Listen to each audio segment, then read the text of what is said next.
अस्सलाम वालेकुम नाज़रीन, आप सबका इस्तक़बाल है एचएन न्यूज़ में। मैं आपका होस्ट मोहम्मद अज़हरुद्दीन। आइए बढ़ते हैं तफसीलात की जानिब। आप तमाम नाजरीन का इस्तकबाल है एचएन न्यूज़ में। नाजरीन आइए देखते हैं आज के चंद अहम खबरें कुछ ही मिनटों में।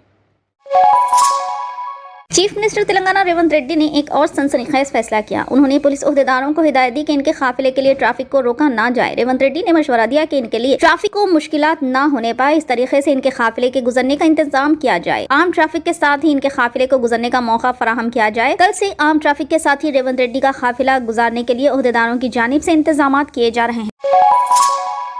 तेलंगाना के चीफ मिनिस्टर रेवंत रेड्डी से मुस्लिम कायदीन के एक वफ्द ने मुलाकात करते हुए कांग्रेस की कामयाबी और रेवंत रेड्डी के चीफ मिनिस्टर बनने पर उनकी गुलपोशी की। साबिक वजीर व कांग्रेस के सीनियर लीडर मोहम्मद अली शब्बीर की क़यादत में चीफ मिनिस्टर से मुलाकात करने वालों में नवाब महबूब आलम खान, मुश्ताक मलिक, खुसरो बयानी और दीगर शामिल है।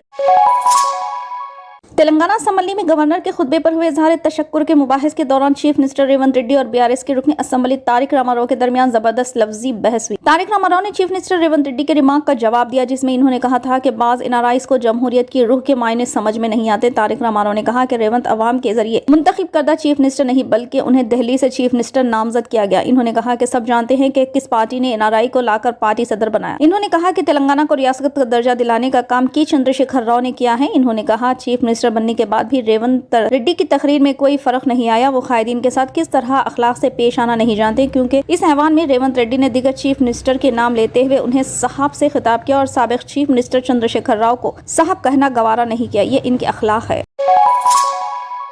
चीफ मिनिस्टर रेवंत रेड्डी ने डीएसपी नलिनी को बहाल करने के लिए ओहदेदारों को हिदायत दी, जिन्होंने रियासत तेलंगाना के हुसूल के लिए डीएसपी के मुलाजिमत से इस्तीफा दे दिया था। चीफ मिनिस्टर ने इस्तफसार किया कि महकमे पुलिस में एक ही नौकरी देने में क्या मुश्किल है। अगर नलिनी नौकरी हासिल करने में दिलचस्पी रखती है तो नलिनी को फौरी मुलाजमत फराहम करने की चीफ सेक्रेटरी और डीजीपी को इससे हुक्म दिया। अगर महकमे पुलिस के रोल से नलिनी को नौकरी देने में रुकावटें हैं तो डीएसपी दर्जे में किसी दूसरे महकमे में नौकरी देने का मशवरा दिया। जब तेलंगाना रियासत के लिए मुस्तफी होने वाले कायदीन को इनके ओहदे मिल गए हों तो नलिनी के साथ नाइंसाफी क्यों की जाए। रेवंत रेड्डी ने कहा कि अगर नलिनी मुलाजिमत पर वापस आना चाहती है तो इसे फौरी तौर पर मुलाजिमत फराहम करने के लिए इकदाम किए जाए। तेलंगाना तहरीक के दौरान डीएसपी की नौकरी से इस्तीफा देने वाली नलिनी ने अलहदा रियासत के लिए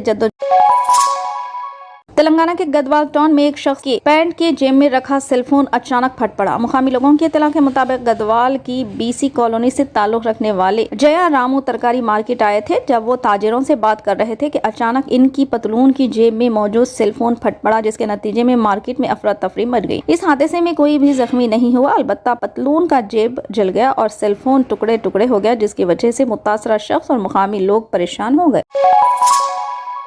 जनाब डॉक्टर बदर मोहम्मद जहीर हाल मुकीम अमरीका नारायणपेट का दौरा करेंगे। डॉक्टर बदर मोहम्मद जहीर 16 दिसंबर बरोज हफ्ते 3:30 बजे मॉडर्न हाई स्कूल नारायणपेट में मुनक़िद एजुकेशनल काउंसलिंग प्रोग्राम में शिरकत करेंगे और तुलबा से खिताब करेंगे। शाम 5 बजे नारायणपेट टाउन के मदरसे तालीमुल कुरान का दौरा करेंगे और खवातीन जल से आम से खिताब फरमाएंगे। और इसी रोज बाद नमाज मगरिब दारुल उलूम दीनिया मस्जिद नारायणपेट का दौरा करेंगे और असातिज़ा व तुलबा से खिताब करेंगे। बाद नमाज इशा नूरजहां कंप्यूटर इंस्टीट्यूट और नूरजहां लाइब्रेरी का दौरा करेंगे, जहाँ तहनियती तकरीब मुनक़िद होगी, जहाँ फ्री कंप्यूटर कोर्स चलाए जा रहे हैं। बाद 17 दिसंबर बरोज इतवार सुबह 10 बजे तक दोपहर 3 बजे मुफ्त मेडिकल कैंप में शिरकत करेंगे, जो नारायणपेट टाउन के महले अशोक नगर में वाक़े मस्जिद फिरदौस फाउंडेशन की जानिब से मुनक़िद होगा। इस मेडिकल कैंप में वो अफराद जो 55 साल की उम्र के हैं और ज़ियाबतीस के मरीज नहीं है, वो घुटनों के जोड़ों के दर्द के लिए इंजेक्शन और अद्वियात से मुफ्त इस्तेफादा हासिल कर सकते हैं। इस कैंप में डॉक्टर बदर मोहम्मद जहीर हाल मुकीम अमरीका शिरकत करेंगे और अवाम की मुफ्त तशख़ीस करेंगे। उम्मतुल मुस्लिमीन से इस्तेफादा की ख्वाहिश की गई है। मज़ीद तफसीलात के लिए स्क्रीन पर दिए गए नंबर पर राब्ता कर सकते हैं। सुप्रीम कोर्ट की हिदायत पर अयोध्या में बाबरी मस्जिद की मुतबादिल मस्जिद की तामीर के सिलसिले में मीडिया के बाज़ गोशों की जानिब से इस बात की इत्तला दी जा रही है कि राम मंदिर के इफ्तिताह के मौके पर अयोध्या में मस्जिद की तामीरी कामों का संग बुनियाद रखा जाएगा और मस्जिद का संग बुनियाद इमाम काबा के हाथों रखा जाने वाला है। तहम मीडिया की इन इत्तलात को मस्जिद की तामीर के लिए मरकजी हुकूमत की जानिब से तश्कील दिए गए ट्रस्ट के तर्जुमान ने मुस्तरद कर दिया और कहा कि ऐसा कोई मनसूबा नहीं है। Indo Islamic culture foundation trust के तर्जुमान अतहर हुसैन ने मीडिया रिपोर्ट्स के जवाब में ये बात कही, जिसमें कहा गया था कि अयोध्या के करीब धनीपुर में मस्जिद मोहम्मद बिन अब्दुल्ला का संग बुनियाद इमाम हरम रखेंगे।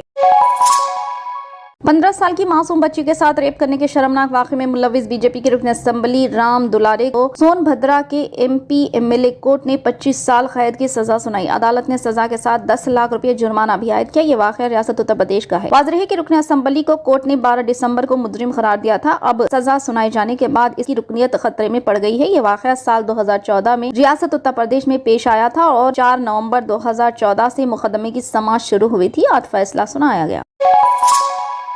फिलहाल के लिए इस खबरनामे में बस इतना ही। देखने के लिए आपका बहुत बहुत शुक्रिया। अगर आप नए हैं इस चैनल पर तो सब्सक्राइब जरूर कर लें और बेल आइकन को भी दबा लें ताकि हमारी मजीद और भी अपडेट्स आप तक पहले मिले।